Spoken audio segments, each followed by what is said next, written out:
Good evening, my name is Garrett, and welcome to The Last Call. Tonight's final drink is Johnnie Walker Jane Walker Edition. This is their 2.0. They had a Johnnie Walker Black Label Jane Walker Edition that was released prior to this one, and this one is specifically also made by Jane Walker herself, having full access to all the barrels she wanted.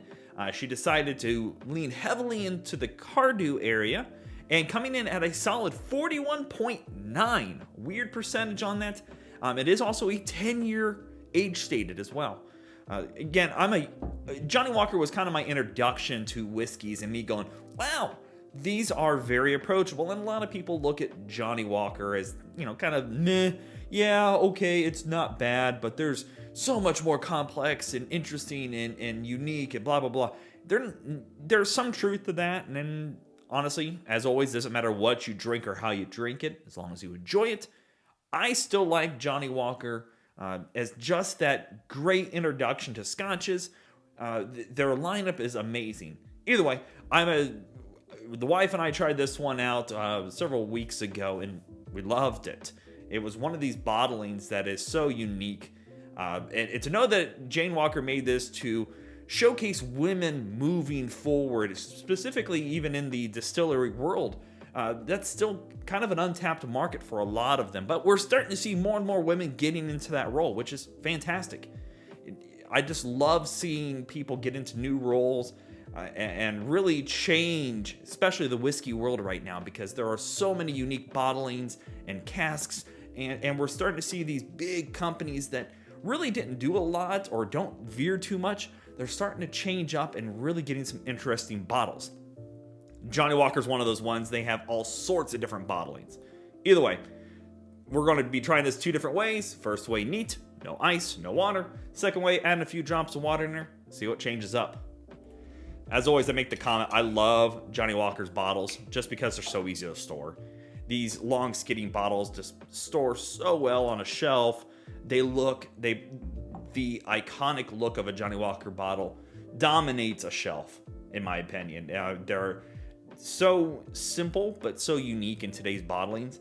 Especially on this one, we have the Jane Walker herself walking on the front. Good old Johnnie Walker walking it off another way. Beautiful, beautiful age color on that. Just beautiful. Amber-like, a little golden. Let's go for notes.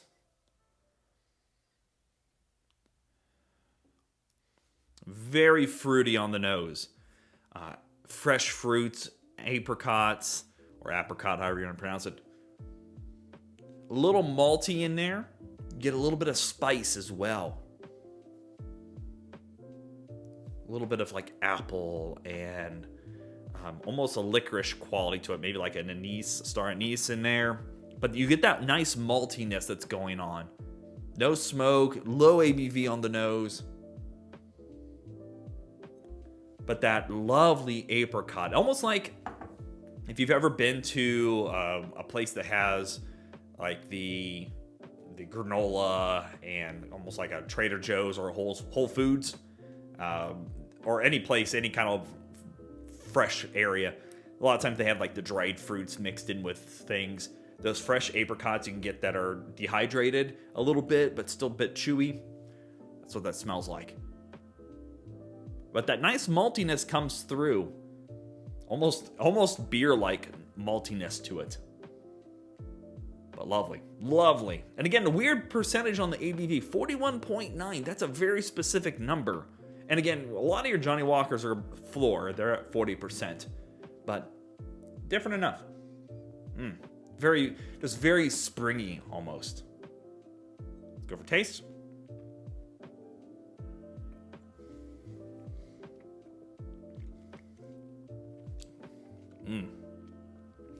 ABV shows up a little bit on taste, but that nice maltiness, oak, spice is coming through. Almost like a spice cake, like a spiced fruit cake. You're just getting kind of a good orchard fruit going on, but it is 100% like taking a spice cake, you slice off a big piece that's filled with fresh fruits and those spices, and it's just got that little bit of sweetness to it. but it's a fruit sweetness, not like a sugary sweetness. But you get that nice warming oak note in there as well, and that just nice malt. It's not super strong in the malt flavoring, not as much as the nose. I found the nose having a little bit more, but it's beautiful in the taste.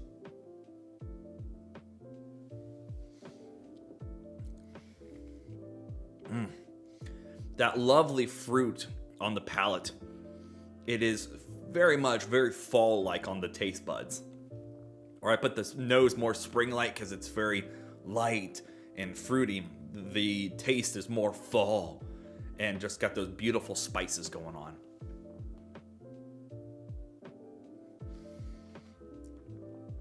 Again, especially with that dark fruit note. Very orchard-like. And that bit of spice. I love the oak finish on that. Not super dry on the palate. My taste buds are dancing right now. They're having a good time. Oh, it's so good. Oh, yeah. That is really good. Nice little warming effect. Just a little bit. Okay. Let's go with a few drops of water, see what changes up.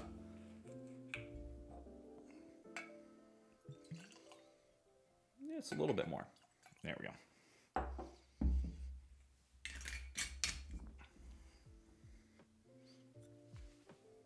Again, I don't do these ahead of time. I like doing them with you guys on camera here with the water. Come on. There we go. Interested to see what changes on this one.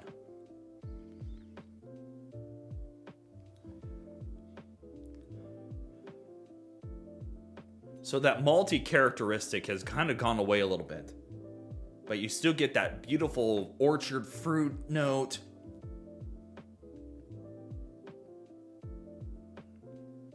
Still get that spice note in there a little bit.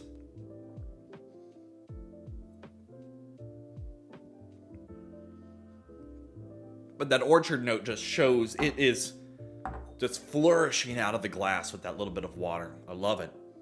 Let's go for taste.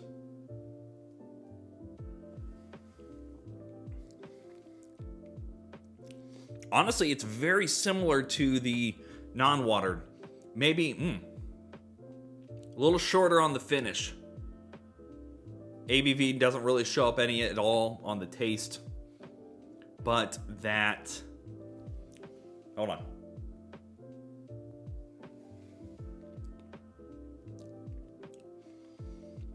There's an interesting... It's almost like a caramel-like note. I'm getting a little bit of caramel in there now.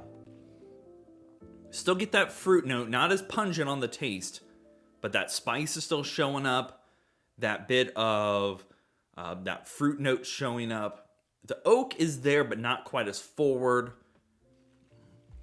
Okay.